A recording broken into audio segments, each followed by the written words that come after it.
பனி நிறைந்த கண்ணாடியில் கண் வரைந்தேன், வழிந்தது கண்ணீர். நம்மை போலவே நடித்து காட்டுகிறது நம் நிழல். அந்த மயானத்திற்கு உயிர் தந்தது ஒரு பிணம். பலூன் விற்கும் சிறுமிக்கும் அதை வாங்கும் வயதுதான். எந்த கிளி ஏமாற்றி சென்றதோ தாடியுடன் இருக்கிறது ஆலமரம். வாயை கிழித்த பின்னும் தொடர்ந்து பேசுகிறது கடிதம்.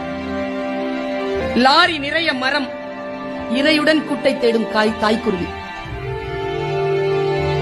காற்றுக்கு சலிப்பதே இல்லை, ஒரே புத்தகத்தை 1000 முறை புரட்டுகிறது. இலையின் நடனம் அதே காற்று, இலையின் மரணம். சரிந்த மேம்பாலம், இழிபாடுகளுக்கு இடையில் சிக்கியது ஊழல். மணல் விற்கும் திருடனுக்கும் தேவைப்படுகிறது அவன் அஸ்தியை கரைக்க ஒரு ஆறு.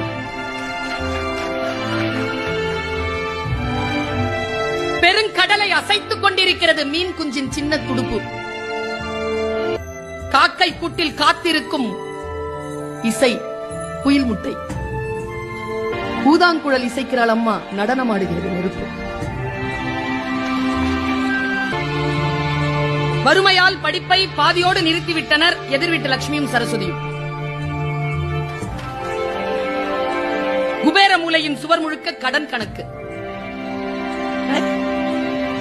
யானைக்கு இனித்தது போலவே எறும்புக்கும் இனிக்கின்றன கரும்புகள். குழியில் விழுந்த யானை ஏறி செல்லும் எறும்பை வியப்புடன் பார்க்கிறது. படத்தில் இருந்தாலும் ஆணி அடித்தே மாட்டப்படுகிறார் சிலுவையில் இயேசு. விழுந்த பிறகும் பறந்து பார்க்கிறது பறவையின் இறகு. புகைப்படக்காரரை அசையாமல் நிற்க வைத்தது மலையருவி. மயிலிறகு குட்டி போட்டது பள்ளியின் நினைவுகளை.